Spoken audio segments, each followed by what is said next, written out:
सबसे पहले हम लोग देखो अमलगमेशन पढ़े आप, चलिए ठीक है। होल्डिंग में देखेंगे हम लोग। होल्डिंग में क्या होता है, एक कंपनी दूसरे कंपनी को परचेज कर लेती है। देखो कई चीजें हम लोगों ने पढ़ा है, जैसे आपको पता होगा प्राइवेट कंपनी कौन सी होती है। कंपनी एक कहता है private company means the company which is not a public company. Private company एक ऐसी कंपनी है जो पब्लिक कंपनी नहीं है। अब ऐसे डिफिनीशन से आपको क्लियर नहीं हो पाए प्राइवेट कंपनी कौन है, आपने फीचर्स के बेस पर निकाला है ना। क्या निकाला फीचर्स के बेस पर, इसके मिनिमम मेंबर कितने हैं 2, मैक्सिमम मेंबर कितने हैं 200, इसके नेम के साथ वर्ड यूज होता है प्राइवेट लिमिटेड, है ना। तो ध्यान रखो जो अपने शेयर को पब्लिक को इशू नहीं कर सकती वो प्राइवेट कंपनी। फिर आपको बताया गया पब्लिक कंपनी कौन है, तो जिसके मिनिमम मेंबर है 7, मैक्सिमम पर कोई लिमिट नहीं है, ठीक है, जो अपने नाम के साथ वर्ड यूज करती है, वर्ड यूज विथ नेम, क्या नाम के साथ वर्ड यूज करती है, लिमिटेड, और जो अपने शेयर्स को क्या करती है, पब्लिक को इशू करती है, वो कंपनी कौन सी होगी, पब्लिक कंपनी। ठीक, देखो होल्डिंग कंपनी पढ़ाने से पहले हम आपको एक बात क्लियर कर देंगे, होल्डिंग कंपनी क्या है और गवर्नमेंट कंपनी क्या है। बहुत सारे लोग क्या कहते हैं कि ऐसी कोई कंपनी जो किसी कंपनी का 51% शेयर परचेज करती है, ठीक है, तो ये बात बिल्कुल गलत है। आप देखोगे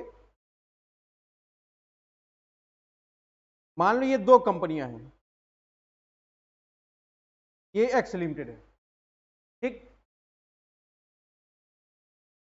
ये है स्टेट गवर्नमेंट, ये है आपकी सेंट्रल गवर्नमेंट। आप इसको समझ जाओगे पहले सारी कंपनी के बारे में, अपने आप इसको समझ। फिर आप देखोगे ये है आपका लोकल गवर्नमेंट। एक्स लिमिटेड का शेयर स्टेट गवर्नमेंट ने खरीद लिया, कितना, एक्स लिमिटेड कौन सी कंपनी बन गई,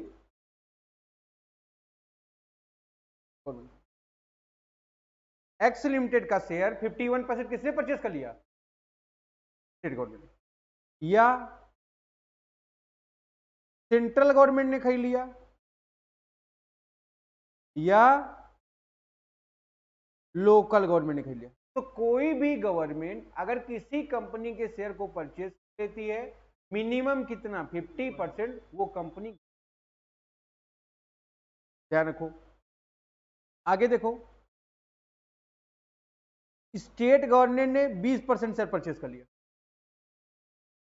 एंड सेंट्रल गवर्नमेंट ने 20% शेयर परचेज कर लिया और लोकल गवर्नमेंट ने 13% कर लिया। 51 मिनिमम का रिक्वायरमेंट, 51 से ज्यादा कितना भी 100% आप परचेज कर सकते हो।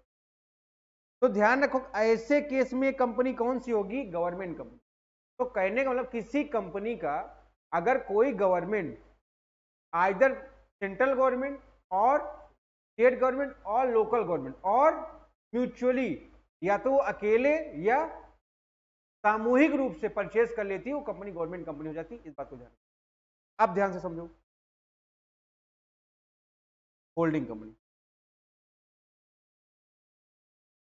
ये एक्स लिमिटेड है, तो वाई लिमिटेड, एक्स लिमिटेड ने वाई लिमिटेड के शेयर खरीद लिए 50% +1।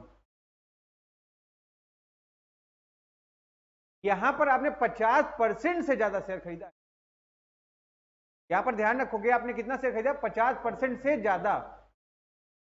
जब अगर वाई लिमिटेड ने इसका 50% से ज्यादा शेयर परचेज कर लिया, ये वाई लिमिटेड कौन सी हो गई, अब ध्यान रखो एक्स लिमिटेड कौन सी हो गई। तो वही बात हमने आपको यहां पर बताई है, ठीक है। ध्यान रखोगे होल्डिंग कंपनी को डील करता है अकाउंटिंग स्टैंडर्ड 21, ठीक। देखो बहुत ज्यादा थ्योरेटिकल मैटर है ना। अब आपको इस सिचुएशन अभी रिवीजन के क्लास में ये नहीं कि होल्डिंग की पूरी थ्योरी बता दी जाएगी, और आपके सिलेबस में उसका थ्योरी है भी नहीं, ठीक है, तो हम लोग यहाँ पर डायरेक्टली बात करेंगे न्यूमेरिकल पर। ठीक, अब देखो मैंने यहाँ पर बताया है, थोड़ी बहुत चीजें हम आपको यहाँ क्लियर करते हुए आगे बढ़ेंगे। ठीक है, रिवीजन क्लास। एक्स लिमिटेड के पास 5000 शेयर है कि नहीं, यहां पर वाई लिमिटेड ने उसके 2501 शेयर परचेज कर लिया। कितना शेयर परचेज कर लिया उसने इसका शेयर परचेज कर लिया 2501। अब ध्यान रखो, ज्यादा शेयर किसके पास आ गया, वाई लिमिटेड के पास आ गया कि नहीं, इसके पास 49.9% की होल्डिंग बची। तो ध्यान रखो, ये कौन सी कंपनी हो गई, सब्सिडियरी कंपनी, और ये कौन सी हो गई हमारी होल्डिंग कंपनी या पेरेंट्स कंपनी। यही बात मैं आपको समझाना चाह रहा था। क्या ये बात आपको क्लियर हुई? एक बात को और आप ध्यान रखोगे, जब बात सब्सिडियरी कंपनी की एराइज होगी तभी आप कैलकुलेट करोगे, क्या कैलकुलेट करोगे, माइनॉरिटी। माइनॉरिटी का मतलब क्या होता है, जिनकी संख्या कम है, ठीक है ना। तो इनका इंटरेस्ट क्या होगा इस कंपनी में, इसी बात के कैलकुलेशन को आपने पढ़ दिया है, कैलकुलेशन ऑफ माइनॉरिटी। बात क्लियर है आपको? आ जाओगे देखोगे, अब होल्डिंग कंपनी हुई क्या, या होल्डिंग कंपनी कौन है, इसके मीनिंग के बारे में आप समझोगे। अभी तो आपने जाना ना 50% शेयर आप खरीदे। अब आप ये बताओ, जब वाई लिमिटेड ने इसका शेयर परचेज कर लिया तो इसके बोर्ड ऑफ डायरेक्टर पर कंट्रोल किसका हो गया, इसके ज्यादा शेयर है, ज्यादा शेयर किसका है। बात समझ में आ रहा है कि नहीं आ रहा है? फिर आप ध्यान रखोगे, एक्सरसाइज और control more than 1/2 of the total voting power. अच्छा ये बताओ, अब जब उसके पास 50% से ज्यादा शेयर है तो ज्यादा वोटिंग राइट किसके पास है, वाई लिमिटेड के पास, होल्डिंग कंपनी के पास। बात समझ में आ रही कि नहीं? तो इन सब चीजों को ध्यान रखेंगे हम लोग। फिर और together with one or more it's subsidiary company, या उसकी एक से अधिक सब्सिडियरी कंपनियां। तो होल्डिंग कंपनी बनने के बाद उसके पास बोर्ड ऑफ डायरेक्टर्स के पावर आ गए, वोटिंग राइट्स आ गए, है ना। और ध्यान रखोगे, उसके पास एक से अधिक हो सकता है, ठीक है, तो वही होल्डिंग कंपनी। यहां तक कोई डाउट आपको? अब ये अकॉर्डिंग टू एक्ट दिया है, इसने बोला है holding company in relation to one or more companies means a company which such companies are subsidiary company. It is clear that holding company is one which has one or more subsidiary company and enjoys control over them. तो ध्यान रखोगे आप लोग, definition में एक ही बात है कि होल्डिंग कंपनी कौन सी है, जिसकी एक या एक से अधिक सब्सिडियरी कंपनियां। नेता कौन है, तुम चौराहे खड़े हो गए बोले मैं मोदी, मैं अमित शाह, भैया नेता कौन है, जिसके पास फॉलोअर्स है। बात समझ में आ गई नहीं? तो ध्यान रखोगे, होल्डिंग कंपनी कौन सी है, जिसकी एक या एक से अधिक सब्सिडियरी कंपनी। कम से कम कितनी कंपनी एक सब्सिडियरी होनी चाहिए, सब्सिडियरी में एक, ठीक है। तो वही बात यहां पर बोला है, it is clear that holding company is one which has one or more subsidiary companies and enjoy central control over them. और होल्डिंग कंपनी मतलब क्या हो गया, जिसकी एक से अधिक सब्सिडियरी कंपनियां हो, साथ साथ क्या करता वो उसके ऊपर कंट्रोल करता। ठीक है भाई, क्लियर है बात? टाइप्स ऑफ होल्डिंग की बात कर रहे थे। अगर इसी केस में वाई लिमिटेड ने पूरे शेयर खरीद लिए 5000, होल्डिंग कैसा है, फुल, पूरा खरीद लिए ना। जब पूरा शेयर आप परचेज कर लोगे, आपको माइनॉरिटी इंटरेस्ट के कैलकुलेशन की रिक्वायरमेंट नहीं होगा, इस बात को ध्यान। बट अगर आप पूरा शेयर नहीं परचेज कर रहे हो तो ध्यान रखो, आपको माइनॉरिटी इंटरेस्ट कैलकुलेट करना पड़ेगा। बात क्लियर हो रही है आपको यहां तक? कोई दिक्कत? तो वही बात है, यहां पर होल्डिंग दो तरह की है, एक फुल है और एक पार्शियल है। फुल में क्या होता है, जब कोई कंपनी किसी कंपनी के 100% शेयर परचेज करते हैं। पार्शियल क्या है, जब 100% परचेज। आ जाओ एज पर सेक्शन 287 क्लॉज 87 है आपका, ये बताता है सब्सिडियरी कंपनी कौन है। आप चाहे एक बार पढ़ लें, subsidiary company in relation to other company, that is to say that the holding company means a company in which the holding company. भैया होल्डिंग कौन है, जिसकी एक या एक से अधिक सब्सिडियरी कंपनी है, और सब्सिडियरी कौन है, जिसकी होल्डिंग कंपनी। ठीक है, तो ऐसे आपको कोई चीज समझ में नहीं आई, वही बात फिर से आप यहां पर तो रिपीट, ठीक है, जो अभी पीछे। एडवांटेज क्या है जरा पढ़ेंगे। Elimination of competition. क्यों होल्डिंग करते हो? किसी कंपनी को तुम क्यों होल्ड करोगे?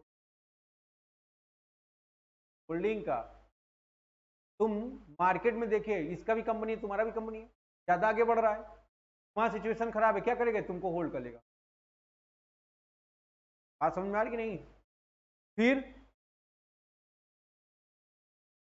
अब मार्केट में जब इसने तुमको होल्ड कर दिया तो मार्केट में कंपटीशन क्या हो गया आपका? तो अब आप दोनों एक हो गए ना, आपस में कंपटीशन करे, अब कंपटीशन होगा नहीं, क्योंकि आप दोनों मिलकर काम कर रहे हो। ठीक है, सेपरेट अकाउंट्स एंड रिजल्ट, ठीक है भाई, दोनों कंपनी के सब्सिडरी कंपनी के अकाउंट अलग बनेंगे, उसका रिजल्ट अलग आएगा, प्रॉफिट लॉस अलग आएगा, इसका होल्डिंग कंपनी का अलग आएगा।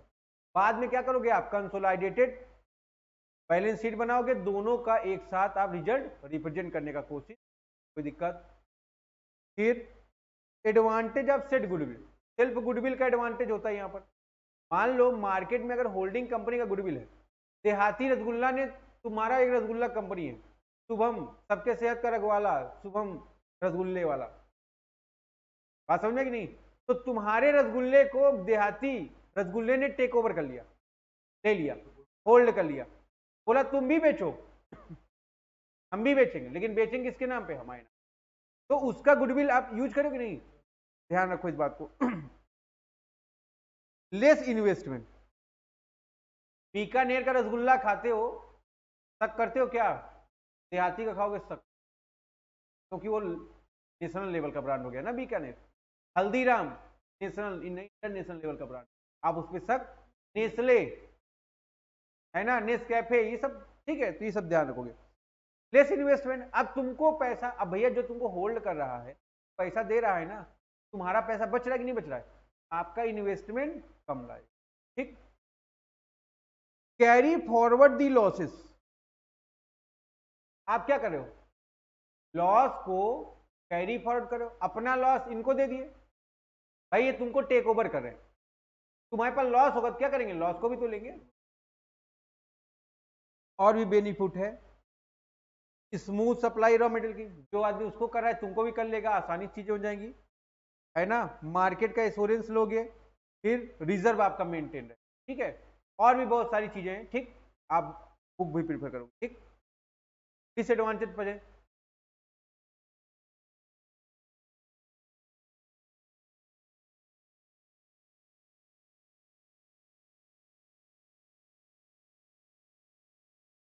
स्पेकुलेशन इन शेयर, सट्टेबाजी।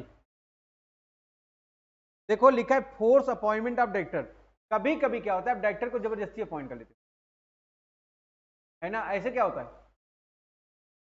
अब अगर तुम होल्डिंग कंपनी हो, तुम्हारे पास तो राइट है ना कंपनी से रिलेटेड सभी डिसीजन लेने के। तुम सब्सिडरी कंपनी बोली सर ये अच्छे हैं, तुम बोले तुमसे एडवाइस मांगा, मैंने एडवाइस मांगा, तो क्या करेगा? होल्डिंग कंपनी मनमानी करेगा ना, तो क्या हो जाएगा? फोर्स अपॉइंटमेंट हो जाएगा। फिर oppression of the minority shareholder, जो शेयर होल्डर कम मात्रा में है उनके साथ छल कपट का व्यवहार किया जाता है, उनका क्या किया जाता है? तो क्या बोलते हैं, एक्सप्लॉयटेशन करते हो एक तरह से, ठीक है। फिर हाँ, ऑपरेशन है,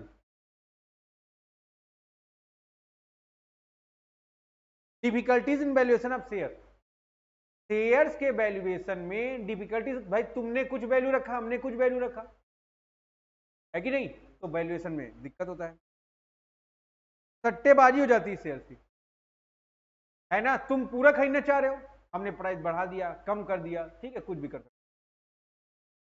fraud in inter company transaction, कभी कभी क्या हो जाता है, आपस में फ्रॉड हो जाता है। इंटर कंपनी को मतलब जब होल्डिंग कंपनी ने सब्सिडरी को दिया और सब्सिडरी ने होल्डिंग को दिया, तो इंटर कंपनी हो गया कि नहीं हो गया? ऐसे केस में क्या होता है? ऐसे केस में फ्रॉड की संभावनाएं बढ़ जाती हैं। फियर ऑफ मैनेजमेंट, मैनेजमेंट हमेशा डरा हुआ होता है, क्योंकि सारे पावर किसके पास है? होल्डिंग कंपनी, ठीक है। की टर्म्स पढ़ेंगे आप, है ना। पेरेंट्स कंपनी कौन होती है? होल्डिंग कंपनी, क्योंकि उसने क्या कर लिया है? सब्सिडरी के अधिकतम शेयर परचेज कर लिए, उससे वो पेरेंट्स कंपनी है, होल्डिंग कंपनी, ठीक है।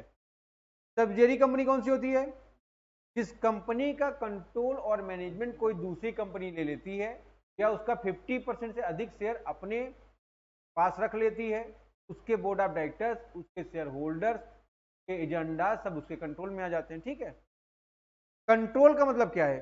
ओनरशिप और पावर। जिसके पास ओनरशिप है, जिसके पास पावर है, या जिसने 50% से ज्यादा शेयर परचेज कर लिया है, या वोटिंग राइट्स है, या जो बोर्ड ऑफ डायरेक्टर्स पर कंट्रोल कर रहा हो। ठीक है, कोई दिक्कत? माइनॉरिटी इंटरेस्ट क्या होता है? It is the part of result of the operation end of the net asset of a subsidiary company. ठीक है, माइनॉरिटी इंटरेस्ट का मतलब क्या है? जो होल्डिंग कंपनी लेने के बाद छोड़ दी, बच गया, वो सब क्या है? आपका माइनॉरिटी इंटरेस्ट है। फिर कंसोलिडेटेड फाइनेंशियल स्टेटमेंट का मतलब क्या है? कंसोलिडेट का मतलब होता है एक करना। जब दोनों कंपनियों के बैलेंस शीट को एक साथ आप मर्ज करके बनाते हो एक साथ, उसका क्या नाम हो जाता है? Consolidated financial. बातें आपके समझ में आ रही हैं? प्रॉब्लम? आगे बढ़े? पक्का पक्का नोट पढ़े।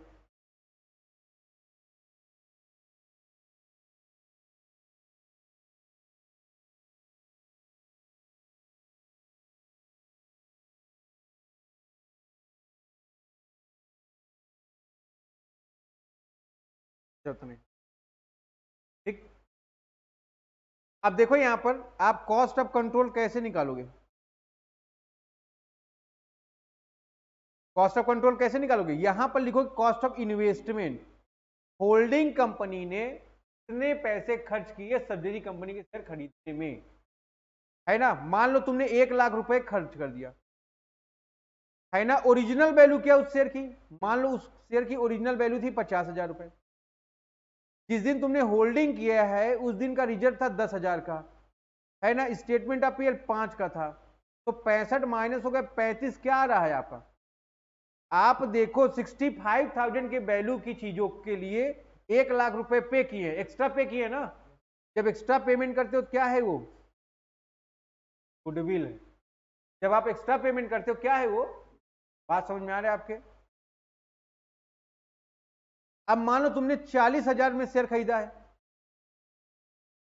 और वैल्यू 65 है, 25 कम पे किए हो, कैपिटल।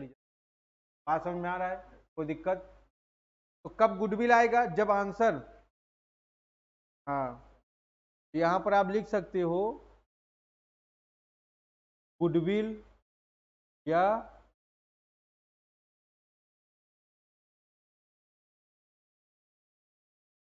बताएं, कोई दिक्कत यहां तक आपको? देखो कि एमआई कैलकुलेट करें, ओरिजिनल वैल्यू क्या है शेयर की? ओरिजिनल जनरल रिजर्व क्या है? स्टेटमेंट ऑफ पीएल क्या है? सब ऐड कर लेना, फिर जितना परसेंट होल्डिंग कंपनी ने खरीद लिया, जो बच गया वो हो गया। सपोज दैट या 80% उसने परचेज कर लिया, तो बचा कितना? यहां पर 20% बचा कि नहीं बचा? मान लो 65,000 का वैल्यू आ रहा था, इसका 20% निकाल लेना, जो आ जाएगा वही एमआई हो जाएगा। परसेंटेज ऑफ होल्डिंग कैसे चेक करोगे? सबसे पहले इसी का चेकिंग होता है। परसेंटेज ऑफ होल्डिंग आप कैसे चेक करोगे? देखोगे 4,000 शेयर थे, 4,000 परचेज कर लियो, 100% हो गया। 4,000 में 3600 परचेज कियो, 36 परसेंटेज के लिए 100 अपॉन 4,000, कितना परसेंट आ गया? बात समझ में आ रहा है आपकी? दिक्कत यहां से? फिर कंसोलिडेटेड जनरल जब पीएल अभी मैं बताऊंगा, बैलेंस शीट बताऊंगा। ठीक, कोई दिक्कत? यहां तक आप लोग लिख लीजिए।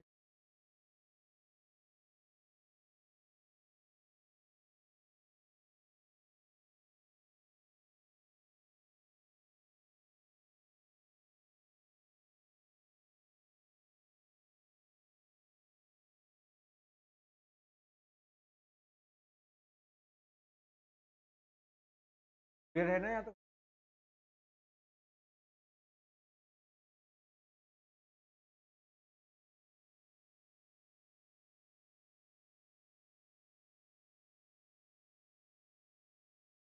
ये चैप्टर बहुत इजी है, मैं तुम लोग 20 नंबर आराम से पा जाओगे।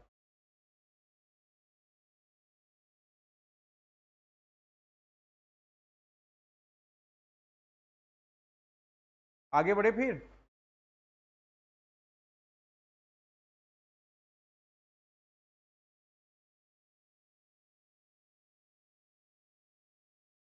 आंसर नहीं।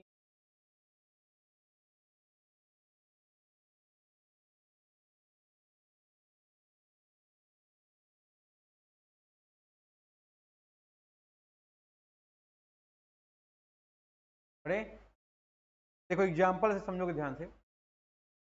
एग्जाम्पल नंबर 1 है आपका, दो कंपनियां हैं आपके पास, एक कंपनी यश लिमिटेड और एक कंपनी है एस लिमिटेड, दो कंपनियां। देखोगे एच लिमिटेड की शेयर कैपिटल कितने की है, 4 लाख की है, एस लिमिटेड कितने की है, 1 लाख। दिक्कत, रिजर्व कितने का एच लिमिटेड का, 1 लाख का, एस में है नहीं। करेंट लायबिलिटी यहां पर 2 लाख की, यहां पर कितने का है, 50,000। टोटल बैलेंस शीट एक की 7 लाख है, एक की 1,50,000 की। कोई दिक्कत आपको यहां तक? संडी एसेट एच में 6 लाख का, एस में 1,50,000 का। इसी चीज को आपको ध्यान रखना है। एच लिमिटेड ने इन्वेस्ट किया कितना रुपया, 1 लाख रुपया, 1,000 शेयर खरीदा, कितना उसने, 1,000 शेयर खरीद लिया ना एस लिमिटेड का। आप चेक करोगे एस लिमिटेड के पास नंबर ऑफ शेयर कितने हैं, देखोगे 1 लाख का शेयर है। चेक करोगे number of shares in S limited, कितने का शेयर है। आप चेक करोगे कितना शेयर परचेज कर लिया, 1,000 शेयर थे, 1,000 शेयर परचेज कर लिया। परसेंटेज ऑफ होल्डिंग क्या है, तो 100% होल्डिंग है ना। ध्यान रखना इस बात को, कोई दिक्कत। अब हमको क्या कैलकुलेट करना है, कॉस्ट ऑफ कंट्रोल। तो कॉस्ट ऑफ इन्वेस्टमेंट यहाँ कितने का है, 1 लाख का है कि नहीं। अब अगर आप देखो ओरिजिनल वैल्यू क्या है शेयर की, है ना 1 लाख। क्या उसके पास कोई रिजर्व था, कोई पीएल था, कुछ नहीं था। यहां पर देखो डैश हो गया कि नहीं हो गया, यहां पर डैश, यहां पर डैश। तो ना तो आपके पास गुडविल आया, ना तो आपके पास कैपिटल रिजर्व आया। यही बात हम आपको समझाएं, ऐसा भी सवाल आ सकता है। बताओ कोई दिक्कत। अब बैलेंस शीट कैसे बनाओगे, ये तो शेयर चला गया, खत्म हो गया ना। अब बचे कितने, केवल पूरा खरीद लिया ना, उसके कितने बचे, एक 4 लाख के शेयर बचे कि नहीं। जब बैलेंस शीट आप बना रहे हो, क्या बना रहे हो,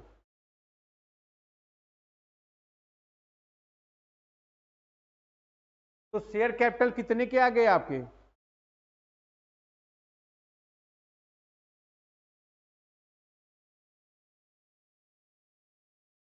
4 लाख के आगे कि नहीं आ गए यहां पर। बताएं कोई दुख हो आपको यहां तक। रिजर्व सरप्लस यस में था नहीं, एच में कितने का था, 1 लाख का। करेंट लायबिलिटी दोनों का ऐड कर दिए, कितना आ गया आपका, 2,50,000 का। टोटल कर दिए, बैलेंस शीट कितने का आ गया, 7,50,000 का। कौन सी प्रॉब्लम है इसमें आप बताओ, है ना। अगर आप देखो ये दोनों ऐड कर दिए, 2,50,000 हो गया। का कैपिटल इसका रिजर्व रहेगा ही, उसका खत्म हो गया, यूज कर लिए ना सेल परचेज में। अब ये इन्वेस्टमेंट खत्म हो चुका है ना, यहां पर इसी से तो इसको माइनस कर दिए, कैपिटल खत्म हो गई और इन्वेस्टमेंट खत्म हो गया। इन दोनों को ऐड कर दो, तुम्हारा एसेट कितने का आ गया, 7,50,000 का। बैलेंस शीट आपकी मैच कर रही है, कोई प्रॉब्लम आपको यहां तक क्लियर है, कर लोगे यहां तक, आगे बढ़ो। क्वेश्चन नंबर 1 ओपन करो।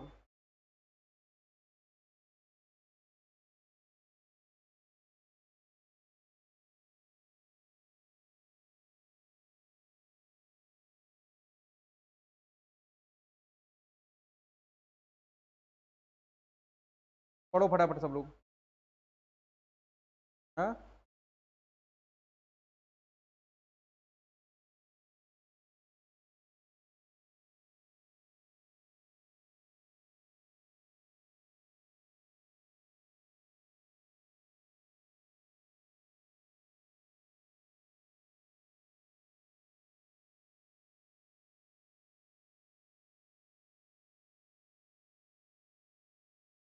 टेलीग्राम पर अपना ग्रुप है द कॉमर्स सबका, ज्वाइन कर लो। मान लो कोई क्लास ऐप से मिस हो जाएगी, वहां मिल जाएगी, ठीक है ना। अपना चैनल है द कॉमर्स सबका, सब सब्सक्राइब कर लो, क्यों ना, तो सब चीज मिलता रहेगा। क्वेश्चन नंबर 1 देखो फटाफट,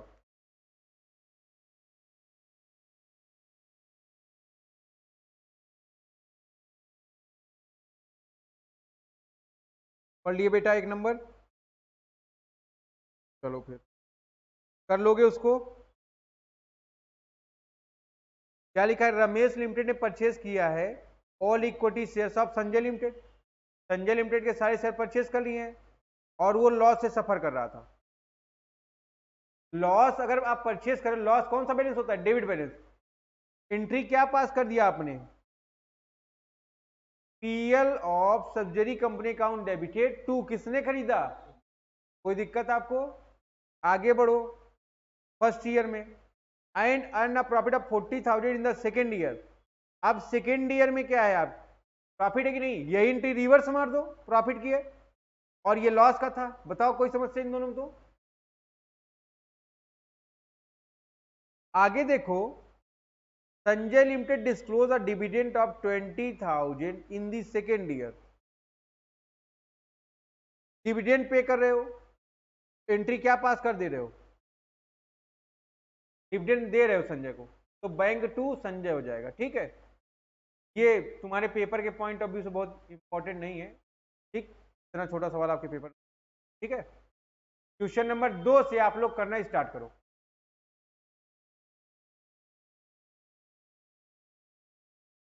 पढ़े दो आप। Here the following are the balance sheet of H Limited and S Limited on 31st March 2014. Clear है? On which date H Limited acquired all the share of S Limited? इसी date को यश limited ने सारे share खरीद लिए, किसके। आप एक चीज देखे कि नहीं देखे, सबसे पहले हम लोग क्या करेंगे, परसेंटेज ऑफ होल्डिंग कैलकुलेट करेंगे, करेंगे ना। कितना शेयर खरीद लिया पूरा, इसका मतलब क्या हो गया, 1 लाख इंटू 100 अपॉन 1 लाख। ये मैंने ऐसे वर्किंग नोट कर दिया है आपको बताने के लिए, कितना परसेंट होल्डिंग हो गया। एमआई कैलकुलेट होगा नहीं, पूरा का पूरा हो गया, ठीक है। जिस डेट को होल्डिंग थी उस डेट का कोई रिजर्व और पीएल दिया है क्या, नहीं दिया। अब आप एक चीज देखो, कब होल्डिंग हुई है, 31/3/14 को। कितने का इन्वेस्टमेंट है, चेक कर लो यस लिमिटेड में।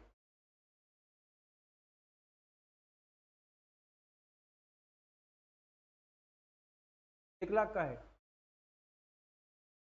इन्वेस्टमेंट हमेशा एसेट साइड होता है।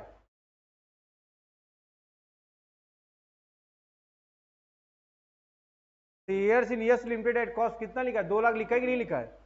तो सबसे पहला कैलकुलेशन आप किसका करेंगे, आप सबसे पहला कैलकुलेशन करेंगे कॉस्ट, यहां लिखो calculation of cost of control. पहले की राइटिंग में बड़ा मोटा लिखा हुआ। अब जब आप कॉस्ट ऑफ कंट्रोल कैलकुलेट कर रहे हो तो देखोगे इन्वेस्ट कितना की हो, 2 लाख की हो कि नहीं की हो। ओरिजिनल वैल्यू शेयर की कितने की है, 1 लाख की। शेयर कैपिटल में हमेशा देखो ओरिजिनल वैल्यू, इन्वेस्टमेंट में हमेशा कॉस्ट ऑफ इन्वेस्टमेंट चेक करोगे, ठीक है। उसी दिन आप देखो स्टेटमेंट ऑफ पीएल कितने का है आपका, और रिजर्व कितने के हैं, सब खरीद लिए हो, सारा का सारा पीएल, सारा का सारा रिजर्व उठा के पुट कर दो, टोटल कर लोगे कितना आ गया। अगर हमने 2 लाख रुपए में से 1,40,000 माइनस कर दिया तो बैलेंस कितने का आ गया, कोई दिक्कत, नोट कर सकते हैं।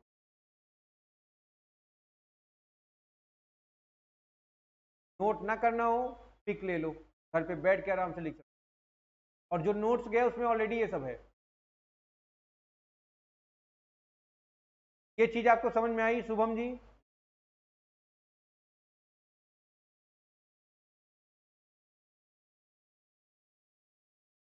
हाँ, एच लिमिटेड का नहीं बेटा, एस लिमिटेड। एच लिमिटेड खरीद रहा है ना, किसका खरीद रहा है, एस लिमिटेड का। तो किसके चेक करने हमको सारी चीजें, एस लिमिटेड। अगर आप देखो बैलेंस शीट में जिस दिन होल्डिंग हुई है उस दिन रिजर्व है कितने का है, जनरल रिजर्व 25,000 का। पीएल भी है, कितने का है, ये सब कब के हैं, वाले डेट को। ठीक है, अब क्लियर हो गया। अब ये बताओ बैलेंस शीट आप बना लोगे कि नहीं बना लोगे। अब एस लिमिटेड का 1 लाख का कैपिटल चला गया, एच लिमिटेड का बाकी है कि नहीं बाकी है। यहां लिख सकते हो consolidated balance sheet of,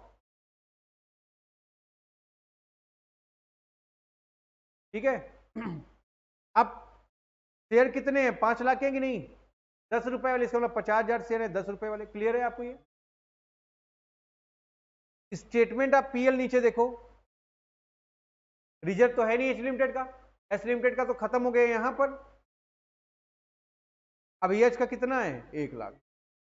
trade payable दोनों ऐड कर दोगे, 3,50,000 और 50 कितना आ गया, 4 लाख का। टोटल बैलेंस शीट कितने की आ गई। दिक्कत यहां तक आपको।